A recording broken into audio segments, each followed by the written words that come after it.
Hello friends, Mahanadi serial இனி வரப்போகிற எபிசோட்ஸ்க்கான review தான் பார்க்க போகிறோம். அடுத்தடுத்த சுவாரஸ்யங்களை தெரிஞ்சுக்கிறதுக்கு இந்த வீடியோவை ஸ்கிப் பண்ணாமல் கடைசி வரைக்கும் பாருங்கள். நம்ம விஜய் வந்துட்டு தன்னோட பாப்பாவை காணணும் ரொம்பவே பதறி போய் தேடிக்கிட்டு இருக்கோம். அந்த நேரம் பார்த்து நம்ம அன்பு இருந்துட்டு ஒரு பேர் அதிர்ச்சியான ஒரு விஷயத்த சொல்கிறாங்க. இங்கே பாரு விஜய், நீ அந்த ராகவ் ஜெயிலில் இருக்கான்னு தானே நினச்சிக்கிட்டு இருக்க. அந்த ராகவ் வெளியே வந்து சில மாதங்கள் ஆகுது. கொஞ்ச நாளுக்கு முன்னாடி என்னை பார்த்து உங்களை யாருமே சும்மா விட மாட்டேன், நீங்கள் ரொம்ப சந்தோஷமாக இருக்கீங்களா, உங்கள் சந்தோஷத்தெல்லாம் கெடுக்க போகிறேன் அப்படி இப்படின்னு என்கிட்ட சவால் விட்டுட்டு போனா, அது உனக்கு தெரியுமா அப்படின்னு சொல்லி கேட்கவும், என்ன சித்தப்பா சொல்றீங்க, இதெல்லாம் உண்மையா அப்படின்னு சொல்லவும், இதெல்லாம் கேட்டுக்கிட்டு இருந்த காவேரி இருந்துட்டு, இங்க பாருங்க சார், நீங்க இங்க பேசிக்கிட்டு இருக்கிறத விட்டுட்டு வாங்க சார், நம்ம போலீஸ் ஸ்டேஷன்ல போய் கம்ப்ளைண்ட் கொடுக்கலாம் அப்படின்னு காவேரி இருந்துட்டு விஜயை கூட்டிட்டு போறாங்க. நம்ம விஜய்க்கு ஒரே மண்டையில ஓடிக்கிட்டே இருக்கு. அந்த ராகவ் பாப்பாவை என்ன பண்ணியிருப்பான்னு பதறி போயிட்டு அதாவது போலீஸ் ஸ்டேஷனுக்கு போறாங்க. போன உடனே நடந்த விஷயத்தெல்லாம் போலீஸ் கிட்ட சொல்லி ரொம்பவே சீக்கிரமா இந்த குழந்தைய தேடி கொடுங்க அப்படின்னு சொல்லி கேட்குறாங்க. போலீஸும் வலை விரிச்சு அப்படியே குழந்தைய தேடிக்கிட்டு இருக்காங்க. இன்னொரு பக்கம் பார்த்தீங்கன்னா நம்ம ராகவ் இருந்துட்டு விஜய் கால் பண்ணுறாங்க. கால் பண்ண உடனே என்ன விஜய், என்ன உன்னோட குழந்தைய தேடிக்கிட்டு இருக்கியா, உன் குழந்தை ரொம்பவே பத்திரமா என்கிட்ட தான் இருக்குது, உன் குழந்தைய அவ்வளோ பொறுப்பு இல்லாமல் ஸ்கூலில் வாசலில் அப்படியே விட்டுட்டு போவியா, உனக்கு கொஞ்சம் கூட பொறுப்புன்றது இல்லை அப்படின்னு சொல்லி கேட்கவும், இதெல்லாம் கேட்ட உடனே நம்ம விஜய் வந்துட்டு, இங்கே பாரு ராகவ், என்னோட குழந்தைக்கு ஏதாச்சும் ஆச்சு நான் உன்னை சும்மாவே விட மாட்டேன், இங்கே பாரு ராகவ், என் குழந்தைய எதுவும் பண்ணிடாத அப்படின்னு சொல்லவும், இதை கேட்ட உடனே இங்கே பாரு, உன்னாலையும் உன்னோட பொண்டாட்டியாலையும் நான் 5 வருஷம் ஜெயில் தண்டனையை அனுபவிச்சுட்டு வந்திருக்கேன். இப்போ உங்கள் எல்லாரையும் நான் சும்மாவே விட மாட்டேன். நான் ஜெயிலில் எவ்வளோ கஷ்டப்பட்டனோ அதை விட அதிகமாக நீங்கள் எல்லாருமே கஷ்டப்படணும் அப்படின்னு சொல்லி ரொம்பவே கோவமா பேசிக்கிட்டு இருக்கவும், இதெல்லாம் கேட்டு நம்ம விஜய் இருந்துட்டு ரொம்பவே கோவமா, இங்க பாரு ராகவ், அதாவது என் மேல உனக்கு கோவம் வந்தா அது என் மேல காட்டு, என் குழந்தைக்கு ஏதாவது ஆச்சு நான் உன்னை சும்மாவே விட மாட்டேன் அப்படின்னு சொல்லவும், இங்க பாரு விஜய், உன்னை இப்போ கொஞ்சம் பயப்படுத்துறதுக்காக மட்டும்தான் உன்னோட குழந்தைய நான் கூட்டிட்டு வந்திருக்கேன். உன் குழந்தைய எதுவும் பண்ண மாட்டேன், இன்னும் கொஞ்ச நேரத்துல உன்னோட வீட்டுக்கு வந்து சேர்ந்துரும், நீ பயப்படாத அப்படின்னு சொல்லிட்டு நம்ம விஜயோட குழந்தைய வீட்டு முன்னாடி வந்து விட்டுட்டு போயிடுறாங்க. அதுக்கப்புறம் நம்ம காவேரி பாப்பா இருந்துட்டு ரொம்பவே பயந்துக்கிட்டு உள்ளே ஓடி போயிட்டு தாத்தா பாட்டி அப்பா அப்படின்னு சொல்லி கத்த ஆரம்பிச்சிடுறாங்க. அதுக்கப்புறம் நம்ம அன்பு இருந்துட்டு பாப்பாவோட சத்தம் கேட்டு வெளியே வராங்க. வெளியே வந்த உடனே காவேரி பாப்பா இருக்கிறத பார்த்துட்டு ரொம்பவே சந்தோஷமா, காவேரி பாப்பா வாடா எங்கடா போயிருந்த, யார் கூப்பிட்டாலும் நீ போயிடுவியா, யார் கூட போயிருந்த அப்படின்னு சொல்லி கேட்கவும், இங்கே பாருங்க தாத்தா, என்னை யாரோ வந்து அப்போ தான் உன்னை கூட்டிகிட்டு வர சொன்னாங்கன்னு சொல்லி என்னை கூட்டிகிட்டு போயிட்டாங்க. எனக்கு ரொம்ப பயமாயிடுச்சு தெரியுமா, இப்போது எனக்கு என்ன பண்ணுறது ஏது பண்ணுறதுனே தெரியல. அவங்க தான் இப்போது என்னை விட்டுட்டு போனாங்க. இங்கே பாருங்க தாத்தா, அவங்க எனக்கு நிறைய சாக்லேட்டு, நிறைய ஐஸ்கிரீம்ஸு, விளையாடுற பொருள் எல்லாமே வாங்கி கொடுத்தாங்க. ஆனால் நான் எதுவுமே வாங்கலை. என்னை வீட்டுக்கு கூட்டிகிட்டு வரேன்னு சொல்லிட்டு என்னை கூட்டிகிட்டு போனாங்க. ஆனால் எங்கேயோ போய் வச்சுக்கிட்டு என்னை ஏதோ வாங்கி கொடுத்தாங்க. நான் எதுவுமே சாப்பிடல. இங்கே பாருடா காவேரி பாப்பா, அதுதான் குட் கேர்ள். இனிமே உன்னோட காவேரி மிஸ் கூட நீ பேசவே கூடாது. காவேரி மிஸ்ஸால் தான் இது எல்லாமே நடக்குது, சரியா அப்படின்னு சொல்லிட்டு நம்ம அன்பு இருந்துட்டு குட்டி பாப்பாவுக்கு சொல்லி கொடுக்கவும், இங்கே பாருங்க தாத்தா, காவேரி மிஸ்ஸுக்கும் இதுக்கும் எந்த சம்மந்தமும் இல்லை. எதுக்காக காவேரி மிஸ்ஸையும் இதுக்கும் சம்மந்தம் போடுறீங்க, இதுக்கெல்லாம் எந்த சம்மந்தமும் இல்லை அப்படின்னு சொல்லிடுறாங்க. அதுக்கப்புறம் என்ன நம்ம அன்பு இருந்துட்டு விஜய் கால் பண்ணி, விஜய் குழந்தை வந்துருச்சு விஜய், நீ வீட்டுக்கு வா அப்படின்னு சொல்லி வர வச்சிடுறாங்க.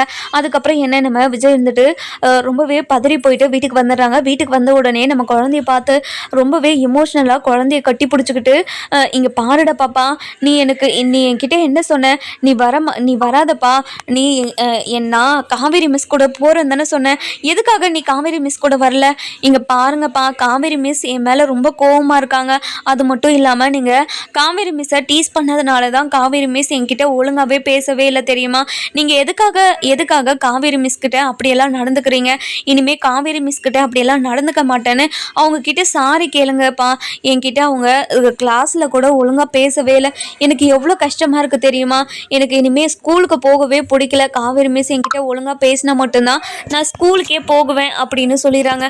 இதை கேட்ட உடனே நம்ம காவேரி இருந்துட்டு ரொம்பவே எமோஷ்னலாக, இங்கே பாருப்பா, இங்கே பாருமோ, நான் உங்ககிட்ட அப்படி நடந்துக்கிட்டது தப்பு தான்மோ.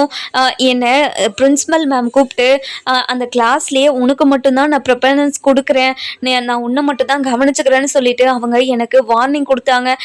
ஸ்கூலில் எல்லாரையும் எப்படி நடத்துகிறனோ அதே மாதிரி தான் உன்னையும் நடத்தணும்னு சொல்லிட்டாங்க. அதனால தான் அம்மோ உங்ககிட்ட அப்படி நடந்துக்கிட்டேன், என்னை மன்னிச்சிரும் அம்மோ.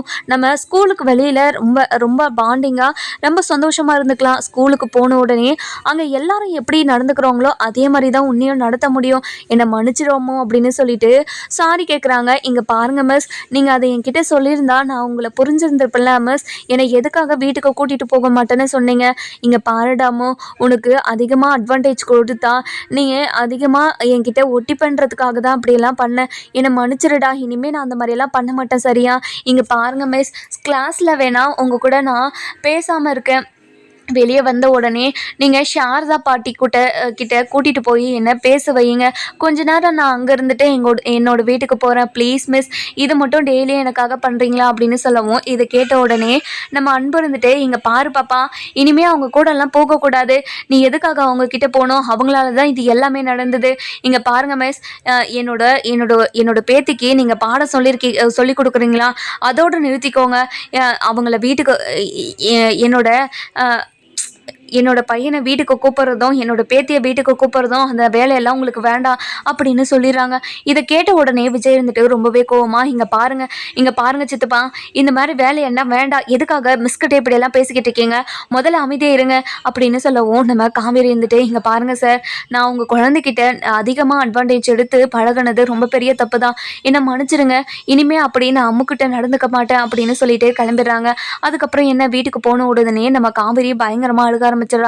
இதெல்லாம் பார்த்து நம்ம சாரதா இருந்துட்டு, காவேரி என்னாச்சு காவேரி, அம்மு கடிச்சிட்டாளா அப்படின்னு சொல்லி கேட்கவும், அம்மா அம்மு கடிச்சிட்டாம்மா, அம்முவை கடத்திட்டு போயிட்டு இருந்தாங்கம்மா, அம்முவை யாரோ கடத்திட்டு போயிட்டு ரொம்ப நேரம் கழிச்சு தான் இப்போ தான் விட்டாங்கம்மா, நான் ரொம்ப பதறி போயிட்டேன் தெரியுமா, அம்மு என்கிட்ட நிறைய டைம் கேட்டா, நான் உங்கள் கூடயே வரேன் மிஸ், நான் அவங்க அப்பா கிட்ட நான் காவேரி மிஸ் கூட போயிடுறேன், நீங்கள் காவேரி மிஸ் வீட்டுக்கு வந்துருங்கன்னு சொல்லியிருக்கா, அதனால தான் அவங்க அப்பா நம்மளோட வீட்டுக்கு வந்திருக்காரு, அது நினச்சாவே இப்போ வரைக்கும் எனக்கு ரொம்ப பயமாக இருக்குதுமா, அந்த பொண்ணு என் மேலே ஏமா இவ்வளோ பாசமாக இருக்குது அப்படின்னு சொல்லி கேட்கவும், இங்கே பாரு காவேரி, எனக்கும் அந்த பொண்ணை பார்த்த உடனே ரொம்ப சந்தோஷமாயிடுச்சு, அந்த பொண்ணை எனக்கு ரொம்ப பிடிச்சிருச்சு, என்னமோ ஏதோ தெரியல, அந்த பொண்ணை பார்க்கணும் போல இருக்குது, நம்ம 2 பேரும் போய் பார்த்துட்டு வந்துடுவோம்மா.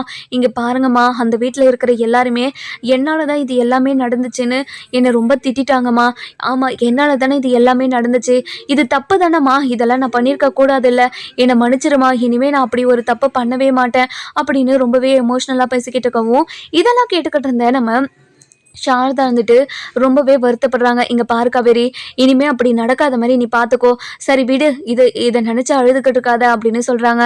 அந்த நேரம் பார்த்து நம்ம விஜய் வராரு. விஜய் வந்த உடனே காவேரி மிஸ் கிட்ட, இங்கே பாருங்கள் மிஸ், வீட்டில் இருக்கிறவங்க பேசினதெல்லாம் மனசில் வச்சுக்காதீங்க, குழந்தை காணாமல் போன பதட்டத்தில் இப்படியெல்லாம் பேசிட்டாங்க, நீங்கள் எதுவும் மனசில் வச்சுக்காதீங்க அப்படின்னு சொல்கிறாங்க. நம்ம காவேரி இருந்துட்டு, நம்ம அம்மு தான் தன்னோட பொண்ணுன்னு தெரிஞ்சுப்பாங்களா மாட்டாங்களான்னு சொல்லிட்டு நம்ம வர எபிசோடில் பார்க்கலாம். இந்த வீடியோ உங்களுக்கு பிடிச்சிருந்தா லைக் பண்ணுங்கள், சப்ஸ்கிரைப் பண்ணுங்கள், மறக்காமல் பெல் ஐகானையும் கிளிக் பண்ணிக்கோங்க.